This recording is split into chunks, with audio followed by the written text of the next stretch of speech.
request Honorable Declaration Commissioner of India, Shri Sunil Arora, to give his opening remarks, and thereafter the floor will be open for questions.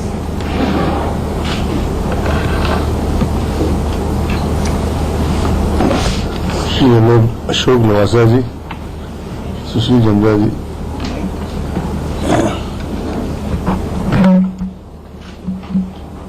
Shri Ashok Lavasa ji, Sushil Chandra ji, honorable DCs, all the friends from the press. I apologize that we had to again call you.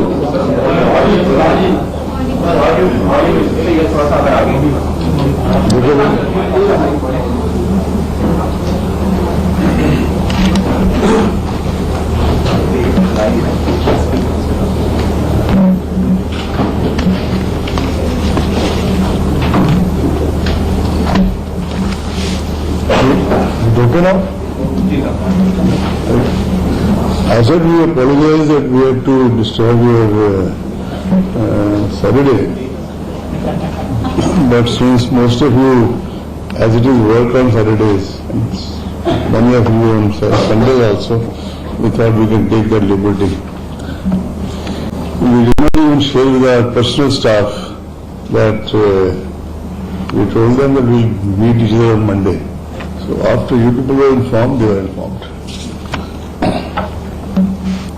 Now I start my opening remarks. Democracy must in essence mean the art and science of mobilizing the entire physical, economic and spiritual resources of all the various sections of people in the service of common God of all.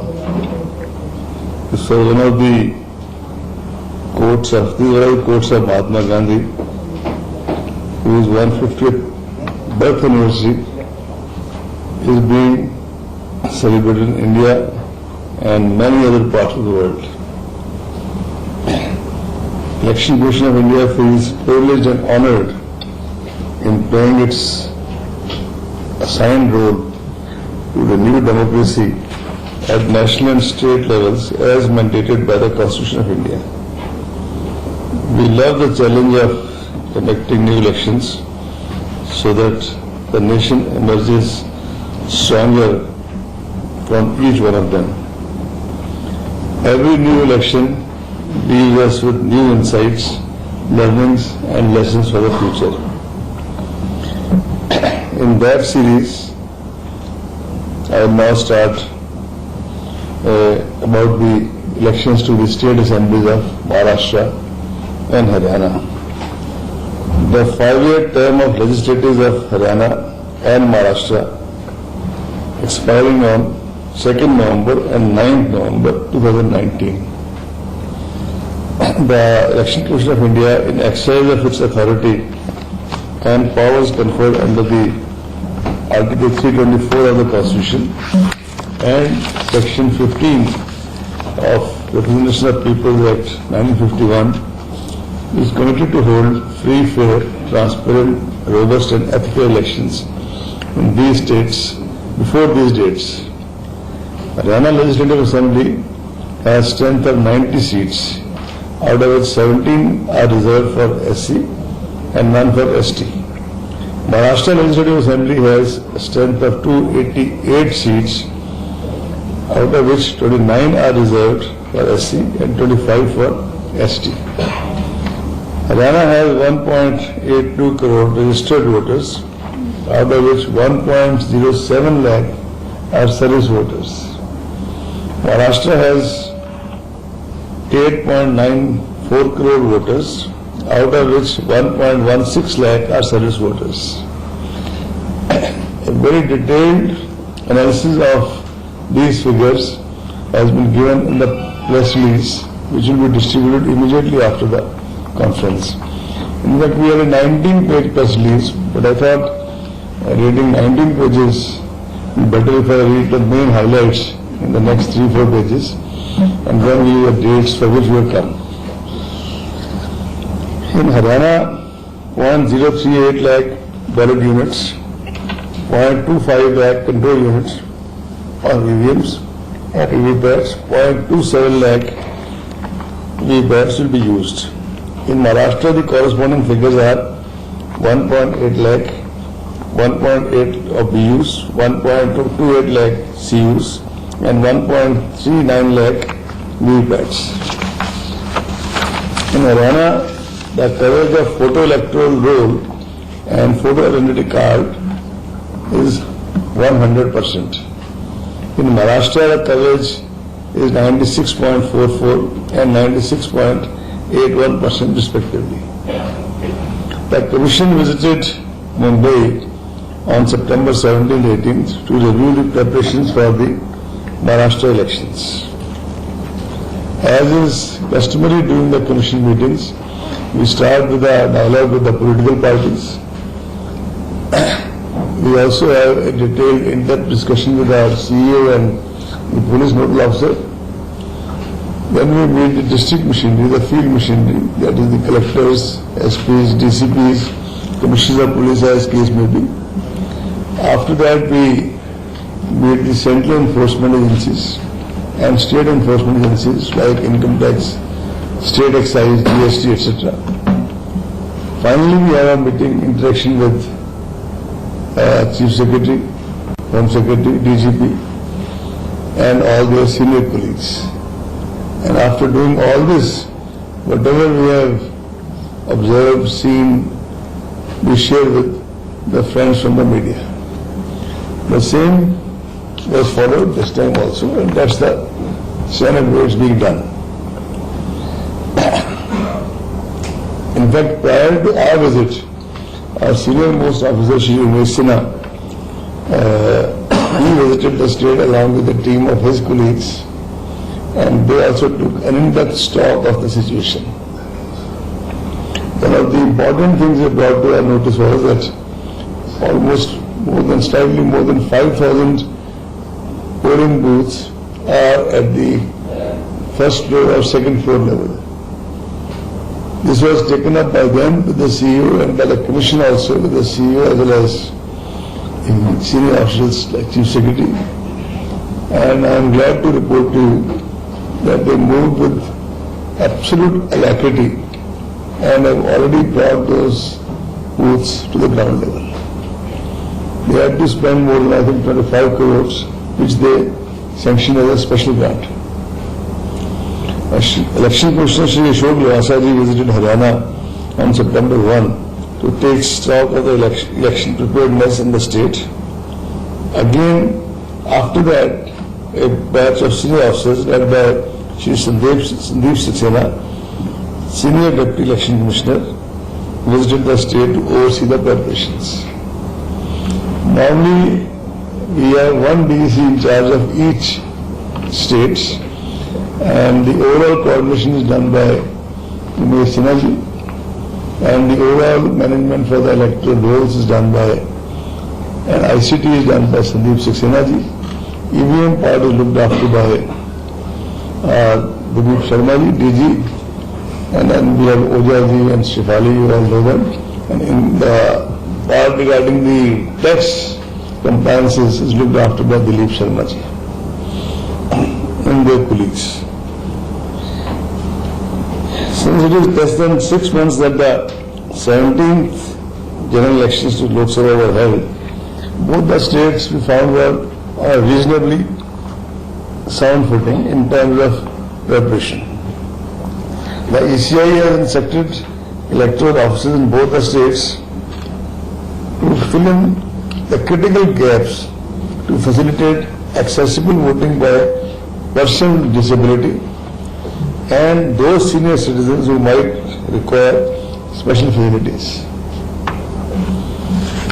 I already reported to you about the 5,000 polling stations. In addition, there were old buildings in Maharashtra, especially in Mumbai, Pune, a whole lot of lifts that is also being physically cross-checked whether they are working or not and what can be the alternate arrangements in case there is a malfunctioning which cannot be removed in the short time available to them. Candidates have to fill the columns in nomination paper.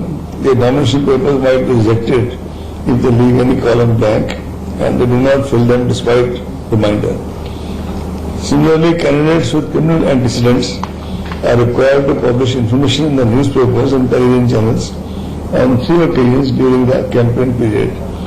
Here I would like to tell you that during the meeting with political parties, almost all the political parties had different interpretations of this, and they also said that within the limit, expenditure limit, it's become pretty costly for us to spend this much money on just publishing these. But we told them that these are the actions of the Honorable Supreme Court. However, within the Commission we are debating whether we can kind of find some solution in terms of either giving this responsibility, putting into the party expenditure, or directing the state governments and others to charge DIPR rates, etc. But that's premature. There is a combined feedback given to us from Haryana as well as from Maharashtra. But when we really examine it, I think on Monday, we'll kind of able to find a way forward. The ceiling for the elections expenses for a candidate per constituency, both in Haryana and in Maharashtra, will be 28 lakhs. All candidates are required to file their accounts within 30 days of elections. Transaction of money through banking channels will be monitored and foolproof arrangements made to monitor suspicious banking transactions. In fact, when we had a meeting with the central enforcement agencies, we had also requested the chief of the state level bankers committee, now with an officer of the rank of GM in every state, to be present. I must say that in Mumbai especially, we are very keen to know whether they are doing the monitoring of the cooperative banks also. We are assured that they are doing, but however, at this stage only I would like to announce that for Maharashtra, the Commission has decided to send 2 special expenditure observers. And those 2, the orders of which also will be issued today, in fact waiting to be signed, formally issued. One is Madhuji, an officer of 82 batch from the IRS, who retired as special DG investigation, etc. income tax, and the other is Mr. Murli, who till recently was principal director investigation in Chennai and who is now retired. In fact, these are the 2 officers who had done all the operations in Vellore, which resulted in the rescinding of the elections. Now they are being sent to Maharashtra. In addition, income tax officials in any case go as expenditure observers to every constituency, but these 2 will be sent as special expenditure observers. Last time also we had sent special expenditure observers to Maharashtra, Tamil Nadu, Karnataka, Telangana, Andhra, depending on the feedback, the credible feedback which we had for the possibility of kind of crossing the expenditure limits, etc. The election campaigns often impose an environmental cost upon us. The Commission had earlier asked the political parties in February to, this is basically an appeal, to reject plastic and use only environment-friendly material in their election campaign. Ashok Lavasa, having remained Secretary of Environment himself, has personally kind of guided that appeal. Again, we shall be renewing our appeal after formal announcement for the same. The ECI wishes to reassure the stakeholders about the functioning and quality of EVMs. On the poll day, a copy of Form 17C having details of the total votes polled, C is unique, that is the unique numbers for EVMs and VVPATs used in the polling stations, shall be provided to the polling agents of candidates. Similarly, the polled EVMs and VVPATs will be sealed in respective cases and preserved in a strong room under double lock system. These strong rooms will be guided 24/7 in multi-layered security cover with CCTV facilities. Candidates are free to camp at a convenient distance from the strong rooms, if they so desire, without disturbing the government security arrangements. EVM votes of 5 randomly selected polling stations of every assembly segment will be matched with VVPAT slips as was done during Lok Sabha under the direction of the Honorable Supreme Court. Adequate central armed police will be deployed for security during the electoral process. And Umesh Sinha ji and his colleagues, they had a series of meetings with the MHA officials, and although the demand for the CPS is always much on the higher side, but still they are able to reach at a reasonable figure. And special security arrangements will be in place for LWE affected areas, for example, Gadchiroli and Gondia in Maharashtra, like that. Commission has, during the review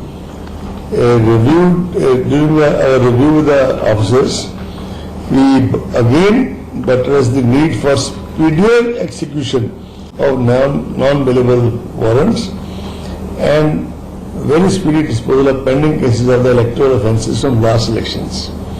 But by and large, the situation was satisfactory. We were also asked to ensure 100% deposition of arms unless exempted under specific category, which orders will also come in force after this press conference. As we speak, they are already coming in force. Adequate CCTV coverage and broadcasting in polling stations in sensitive areas will be ensured. All the police checkposts across the state will be under 24/7 broadcasting videography for the entire period of elections. General and police observers will be deployed after the announcement of elections by the Commission in the 2 states to monitor all the activities and ensure compliance of the directions of ECI. And by the way, the first training, orientation or interaction with the general observers is already scheduled on Monday. The day many of you thought that we will be announcing the election schedule, but we have already slotted interaction with the observers, one batch of observers. Model Code of Conduct is a real tribute to the Indian democracy in the sense that it's basically a product of the broad consensus of the ECI with political parties over a period of time. And now we have several IT applications to kind of track the observance of Model Code of Conduct, like Suvidha, CVL apps, which have time-stamping facility to ensure transparency.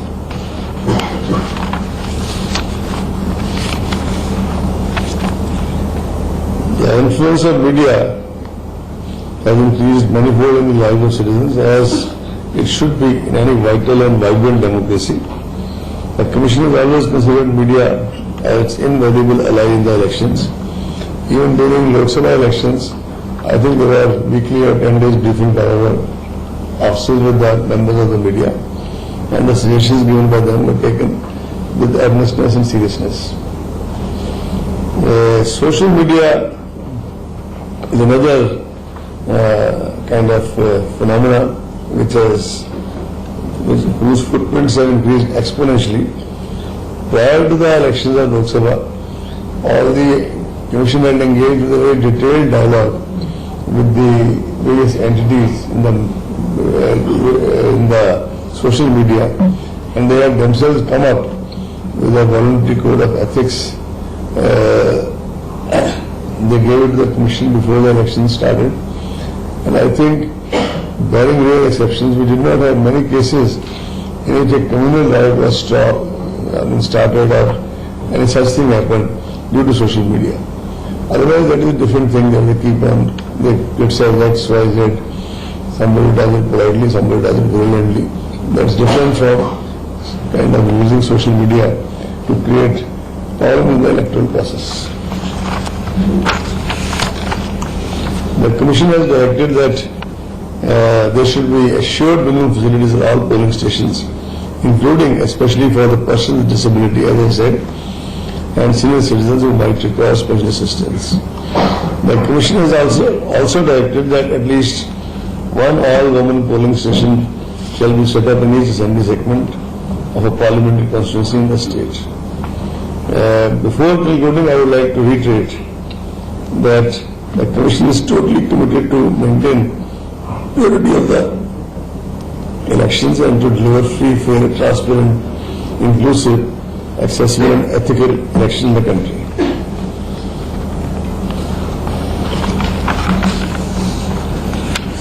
We seek the cooperation of all the stakeholders, including all of you friends sitting here, in this process. We also have a 64 by-elections in various states. A separate 64. A separate schedule will be issued by press release about 1 hour after this press conference and shall be available on the website of PCI. But the schedule I read out just now. We only have some problems. For example, in Andhra, in 2 cases there is EP and Karnataka. I'm sorry. 2 cases there is EP. In West Bengal, the local government has written to us that the by-elections should not be held during the Durga Puja because practically for almost a fortnight, entire West Bengal is shut celebrating the puja, and we have actually acceded to that request. In Uttarakhand, at the moment, Panchayat elections are going on, so those dates have also been titrated according to that. Everywhere we went, the political parties, especially in Maharashtra, they were very emphatic that the election should be finished at least before Dhanteras. And by the way, if I take out the chart of holidays during September and October, it must be a very onerous exercise done by our officers to fix up and go around the holidays. This is the kind of chart of holidays in September, October, various holidays, religious holidays. If anybody is interested, I can show you. Notwithstanding that, while paying compliment to them, and despite the issues of availability of central forces, the schedule is as follows. Issue of notification, 27, schedule for Maharashtra, and the entire press conferences for Maharashtra and Haryana. Sorry? Both the states. Both the states. 27 of them. Sorry, October. September. Last date of nominations, 4th October. Issue schedule for Maharashtra and Haryana General Assembly elections is as follows. The notification for both the states shall be issued on 27 September. Last date of nominations is 4th October. Scrutiny of nominations is 5th October. Last date of withdrawal of candidature is 7th October. Date of poll, I repeat, date of poll for both the states is 21st October. 21st? Yes, 21st. Counting is 24th. So counting? 24th. 4th. Single phase. That's right. Sorry?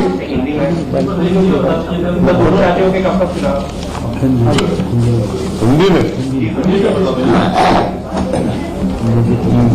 Notification जो है वो 27/9 को जारी होगी। Nomination जो है उसका आखिरी अंतिम तिथि है वो 4 अक्टूबर है। जो नॉमिनेशंस का स्क्रूटनी करते हैं, यानी कि उसका एनालिसिस करते हैं अंडर द लॉ, वो 5 अक्टूबर तक है, 5 अक्टूबर को है। अगर किसी कैंडिडेट ने विड्रॉ करना हो तो लास्ट डेट 7/10 है। जो पोलिंग है, यानी कि जो वोटिंग है, वो 21 अक्टूबर को है। जो काउंटिंग ऑफ वोट्स है वो 24 को है दोनों स्टेट्स में, और सारा प्रोसेस 27/10 तक कंप्लीट हो जाएगा, क्योंकि जो टर्म ऑफ द हाउसेज है इसकी हरियाणा की 2 नवंबर और महाराष्ट्र की 9 नवंबर। तो 2 नवंबर चूंकि हरियाणा की है तो everything goes backward from there, is counted backward from there, तो सारा प्रोसेस 27 तक पूरा हो जाएगा। काउंटिंग 24। हरियाणा के rule going to put on the website now. जो शेड्यूल ऑफ बाई इलेक्शंस पढ़ दो। Number 1, notification 23 September. Issue of notification 23 September. 23 by elections. Last मैं पहले इंग्लिश में पढ़ देता हूँ, हिंदी में दोनों भाषा में पढ़ दूंगा।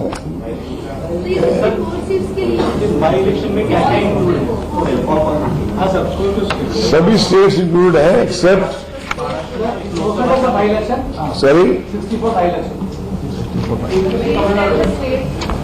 Leader of the states.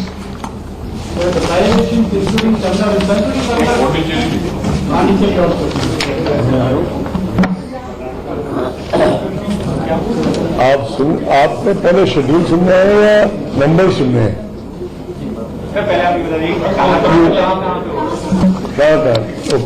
Arunachal 1, Assam 4,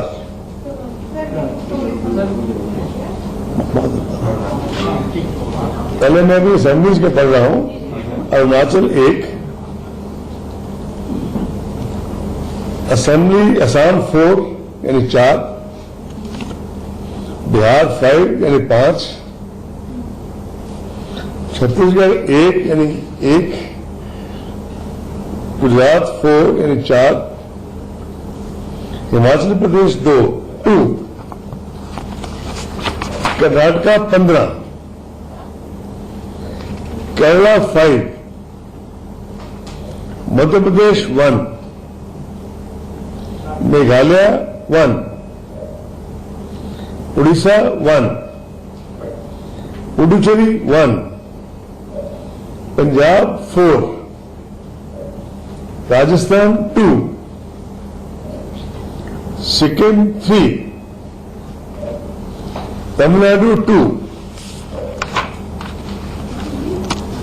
Telangana 1, तो इस वक्त की सबसे बड़ी खबर आपको बता दें, ठीक 1 महीने बाद होगा महाराष्ट्र और हरियाणा में चुनाव। 21 अक्टूबर वो तारीख का ऐलान हो गया जिसका इंतजार कई समय से किया जा रहा था, और 24 अक्टूबर यानी कि दिवाली से ठीक पहले नतीजे आ जाएंगे। महाराष्ट्र की 288 सीटों पर 21 तारीख को एक ही चरण यानी कि सिंगल फेज में चुनाव होगा। वहीं हरियाणा की 90 सीटों पर भी 21 अक्टूबर को चुनाव होने वाला है। तारीखों का ऐलान कर दिया गया है। आपको यह बता दें कि जो सुनील अरोड़ा की तरफ से मुख्य चुनाव आयोग की तरफ से कहा कि नोटिफिकेशन का डेट 27 सितंबर है, लास्ट डेट नॉमिनेशन का 4 अक्टूबर है, जो स्क्रूटनी यानी कि जो एनालिसिस किया जाएगा नॉमिनेशन का वो 5 अक्टूबर को होगा। लास्ट डेट विड्रॉल, नॉमिनेशन के विड्रॉल का आखिरी दिन 7 अक्टूबर, और जिस दिन चुनाव होगा डेट ऑफ पोल 21 अक्टूबर, और चुनावी नतीजे आएंगे 24 अक्टूबर को। दोनों राज्यों में 24 अक्टूबर को नतीजे आएंगे। 21 अक्टूबर यानी कि आज से ठीक 1 महीने बाद दोनों तमाम पार्टियों को 1 महीने का समय दिया गया है। जितनी भी जो रैलीज होगी अब उसकी शुरुआत होगी। आपको यह भी बता दें कि अब से ठीक इस समय से चुनाव की आचार संहिता लागू हो जाती है। इस वक्त आपको जो ग्राफिक्स दिखा रहे हैं उससे समझने की कोशिश कीजिए। 21 अक्टूबर को दोनों राज्यों में चुनाव होने वाले हैं, नतीजे 24 अक्टूबर को आएंगे। और कुछ बाई इलेक्शंस का भी यहां पर जिक्र किया गया था। मेघालय की 1, उड़ीसा की 1, अरुणाचल की 1, असम की 4, बिहार की 5, छत्तीसगढ़ की 1, गुजरात की 4, कर्नाटक की 15 और केरल की 5, मध्य प्रदेश की 1, पुडुचेरी की 1, पंजाब की 4, और साथ ही आपको बता दें कि सिक्किम की 3 सीटों पर उपचुनाव होंगे। उसके साथ साथ जो 2 राज्य इस वक्त आप स्क्रीन पर देख रहे हैं, सुनील अरोड़ा मुख्य चुनाव आयुक्त ने इसका ऐलान किया। आज से ठीक 1 महीने बाद चुनाव होगा। महाराष्ट्र में कुल 288 सीटें हैं, जिस पर 21 अक्टूबर को करीब 8.5 करोड़ की जनता अपने मताधिकार का इस्तेमाल करेगी। वहीं हरियाणा की 1.5 करोड़ की जनता अपने मताधिकार का इस्तेमाल 21 अक्टूबर को करेगी। एक चरण में चुनाव होने वाला है। आपको बता दें, इन दोनों राज्यों में बीजेपी की सरकार है। 2014 वो पहला साल था जब 25 साल का गठबंधन तोड़कर बीजेपी और शिवसेना अलग अलग चुनाव लड़े थे, लेकिन बीजेपी सबसे बड़ी पार्टी बनकर उभरी थी। 122 सीटें पर बीजेपी को जीत मिली थी। उसके बाद चुनाव के नतीजों के बाद उन्होंने गठबंधन किया था। ज्यादा जानकारी के लिए राकेश टंडन का रुख करेंगे। राकेश टंडन के साथ इस वक्त कांग्रेस के दिग्गज नेता कपिल सिब्बल जुड़े हुए हैं। राकेश, चुनाव की तारीखों का ऐलान हो गया है, कांग्रेस पार्टी से क्या प्रतिक्रिया सामने मिल रही है? बिल्कुल, देखिए, कांग्रेस के वरिष्ठ नेता कपिल सिब्बल जी हमारे साथ मौजूद। सर, 21 तारीख को वोटिंग होगी। दोनों ही राज्यों में एक ही चरण में चुनाव है, महाराष्ट्र और हरियाणा में, और 24 तारीख को यानी दिवाली से ठीक 3 दिन पहले नतीजे आएंगे। यानी ये तय हो जाएगा कि किसकी दिवाली बनेगी और किसका दिवाला निकलेगा। हमेशा से ये होता है कि हरियाणा और महाराष्ट्र के चुनाव साथ में होते हैं। कांग्रेस किन मुद्दों के साथ हरियाणा और महाराष्ट्र में चुनाव में लोगों के पास जाएगी? देख लिए, इन्होंने कॉर्पोरेट सेक्टर की तो दिवाली कर दी। अभी इन्होंने जो फैसला लिया है कि कॉर्पोरेट सेक्टर के जो टैक्स हैं वो लगभग 25% हो जाएंगे। 22 से लेकर अगर सरचार्ज मिला लीजिए तो 25% होगा। तो जो बड़े बड़े कॉर्पोरेट हाउसेज ने वो पहले ही 20% टैक्स दे रहे थे, तो उनको तो ज्यादा नुकसान फर्क होने नहीं वाला, फायदा होने नहीं वाला। तो ये किस लिए किया है कि अमीर आदमी और अमीर हो जाए, तो कॉर्पोरेट सेक्टर और सही हो जाए। आज के दिन क्या स्थिति है देश की कि जो आम आदमी है उसके पास पैसा नहीं है खर्च करने को, और अगर पैसा नहीं होगा तो डिमांड नहीं होगी, डिमांड नहीं होगी तो खरीददारी नहीं हो रही, खरीददारी नहीं होगी तो माल जाएगा नहीं, माल जाएगा नहीं तो इन्वेंट्री बढ़ जाएगी, फैक्ट्रियों की, बिजनेस की इन्वेंट्री बढ़ जाएगी तो प्रोडक्शन नहीं होगी, प्रोडक्शन नहीं होगी तो रोजगार नहीं मिलेगा, रोजगार नहीं मिलेगा तो बेरोजगारी। ये चुनाव का एक अहम मुद्दा होगा क्या? आर्थिक इकोनॉमिक स्लोडाउन जो है देश में, क्या ये चुनाव का हरियाणा और महाराष्ट्र में एक बड़ा मुद्दा होगा? क्योंकि कांग्रेस पार्टी बार बार कह रही है कि लोगों के पास पैसे खर्चने के लिए नहीं है, रोजगार लोगों को जा रहा है, बड़ी बड़ी ऑटोमोबाइल सेक्टर्स की कंपनीज बंद हो रही है। तो क्या ये माना जाए कि महाराष्ट्र और हरियाणा में ये चुनाव का बड़ा मुद्दा होगा? बने रहिएगा। तो सुना आपने कांग्रेस की प्रतिक्रिया यहां पर सामने आ रही है, लेकिन इस वक्त की सबसे बड़ी खबर आपको बता दें, ठीक 1 महीने बाद होगा महाराष्ट्र और हरियाणा में चुनाव। एक ही चरण में होगा दोनों का चुनाव। 21 अक्टूबर उस तारीख का ऐलान कर दिया गया है जिसका कई समय से, लंबे समय से इंतजार किया जा रहा था, और नतीजे आएंगे 24 अक्टूबर को। किसका होगा राज तिलक, ये 24 अक्टूबर को पता चलेगा। किसकी दिवाली अच्छे से मनेगी, इसका भी पता 24 अक्टूबर को पता चलेगा। महाराष्ट्र की 288 सीटों का जिक्र किया जा रहा था। अब तक शिवसेना और बीजेपी में कोई तालमेल सीटों को लेकर नहीं बन पाया है। अब आचार संहिता लागू हो गई है। आने वाले समय में इसका कयास लगाया जा सकता है कि शिवसेना और बीजेपी जो है सीटों का ऐलान कर दे। ज्यादा जानकारी के लिए हम रुक करेंगे रोहित विश्वकर्मा का, हमारे साथ जुड़े हुए हैं। रोहित, आपसे जानना चाहेंगे, तारीखों का ऐलान हो गया है, ठीक 1 महीने बाद चुनाव होने वाले हैं, नतीजे 24 अक्टूबर को आएंगे। कांग्रेस की तरफ से प्रतिक्रिया सामने आ गई है, लेकिन सबसे बड़ा मुद्दा महाराष्ट्र में अभी भी बना हुआ है कि शिवसेना और बीजेपी की सीट शेयरिंग पर कोई फॉर्मूला सामने नहीं आया है। देखिए, शिवसेना और बीजेपी का हर समय चोली दामन का साथ रहा, इसलिए कोई दिक्कत की बात नहीं है। उनकी सीट शेयरिंग आखिर समय तक शिवसेना पोजीशनिंग करती है, थोड़ी देर में अनाउंस हो जाएगा। बीजेपी, जहां तक उम्मीद है, बीजेपी को ज्यादा सीटें दी जाएंगी और शिवसेना को कम।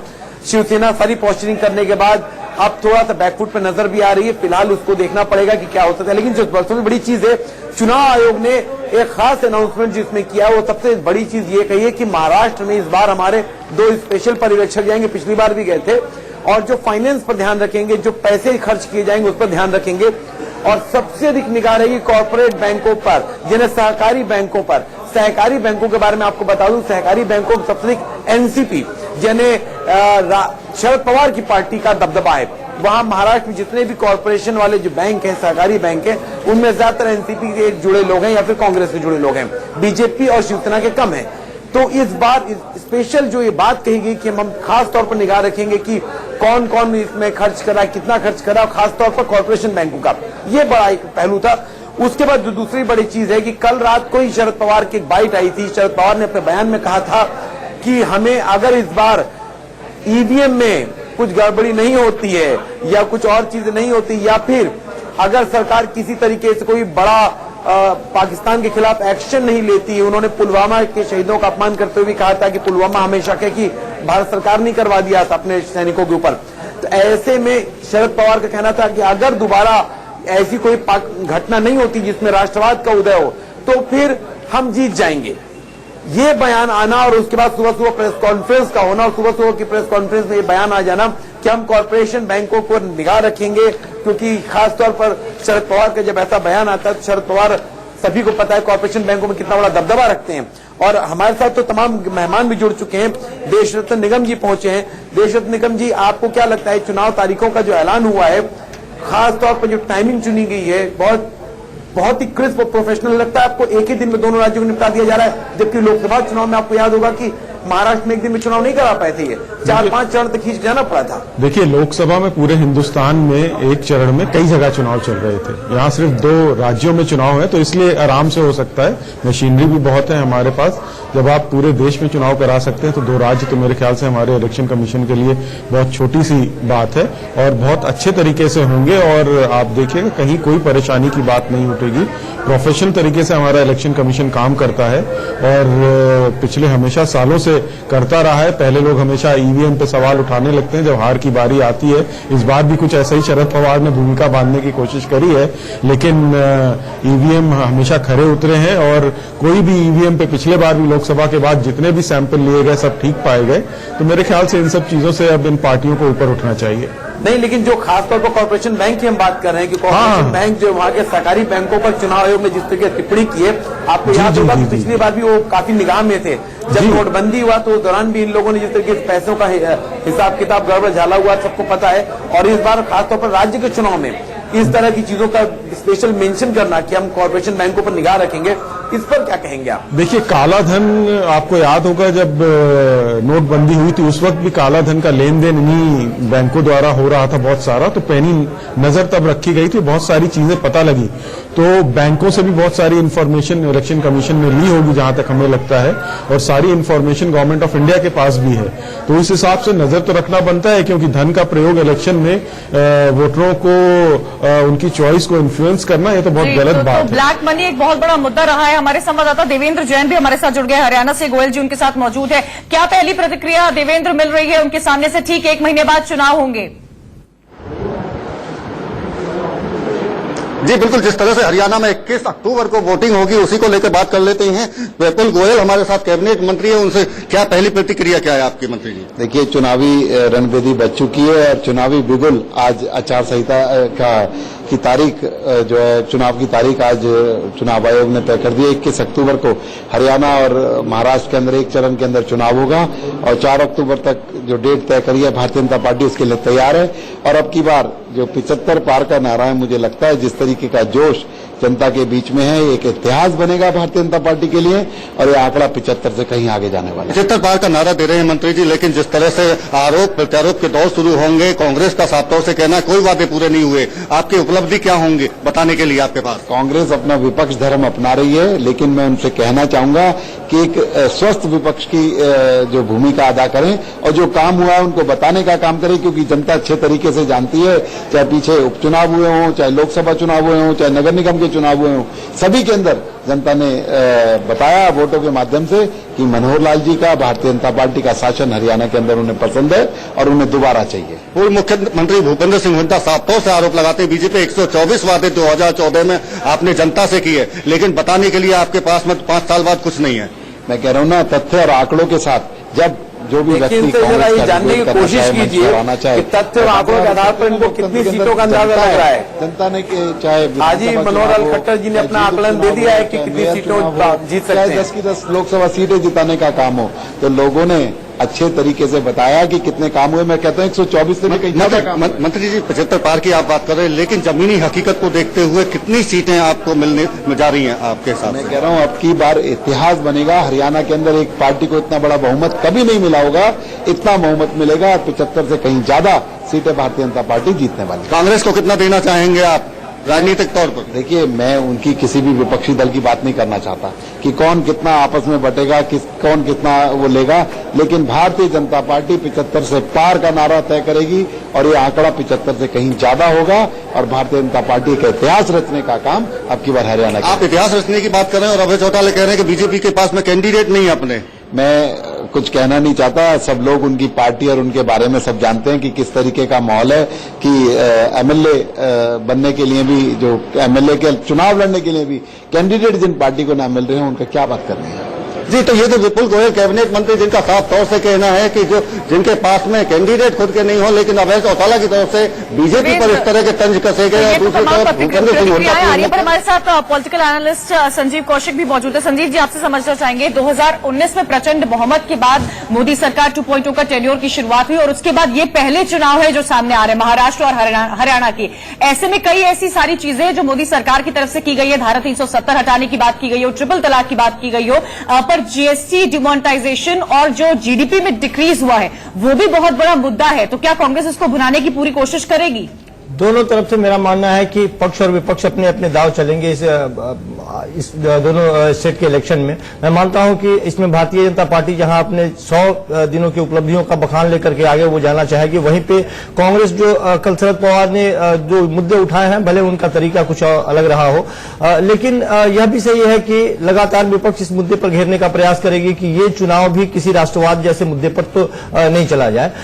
निश्चित तौर पर जो खामियां रही हैं पिछले दिनों में जो दिखाई दे रही है, गिरती हुई अर्थव्यवस्था और देश के में बेरोजगार लोगों की बढ़ती हुई जनसंख्या, तो इन सब चीजों को लेकर के अब महत्वपूर्ण ये है कि क्या पूछना चाहूंगा कि ये जो मुद्दे हैं तमाम की जॉब, नौकरी, मंदी, ये क्या मायने रखते हैं राष्ट्रवाद के सामने? अभी आपने सुना बीजेपी नेता को कह रहे हैं कि 75 सीटें ले जाएंगे, यानी 2-4 सीटें कांग्रेस को मिल जाएंगी, इस तरीके से चल रहा है। इसी बात सीटें मिलेंगी, इसी बात की तरफ इशारा किया था कल शरद पवार ने, जिनको हम सुन रहे थे, तो वो भी यही कहना चाह रहे थे कि ये जब इतना बड़ा मुद्दा जब सामने राष्ट्रवाद की बात चली जाती है तो सारे मुद्दे गौण हो जाते हैं। और खास करके महाराष्ट्र की बात यदि करें तो महाराष्ट्र में जो बीजेपी और शिवसेना के गठबंधन की बात है, तो मुझे लगता है कि ये बहुत छोटी मोटी समस्याएं हैं, तुम्ही से मोहब्बत और तुम्ही से अदावत वाली बातें हैं। वो 20-22 सीटों का आगे और शरद पवार जो कह रहे थे कि पुलवामा जैसी घटना के ऊपर उन्होंने जोड़ा। मेरा तो ये कहना है कि क्या आप राष्ट्रवाद हर बार एक ऐसा मुद्दा रहा है जो हावी रहा है। आपको याद होगा 2019 से पहले भी जब बालाकोट एयर स्ट्राइक हुई थी, उसका भी बहुत बड़ा जो क्रेडिट है वो बीजेपी को मिला था। कहना नहीं होगा कि जो यहाँ पर एक छोटे सा वक्त ब्रेक का और हुआ, तो आपके पास ब्रेक के उस पार भी लौटेंगे और जाने की चर्चा आगे भी जारी है।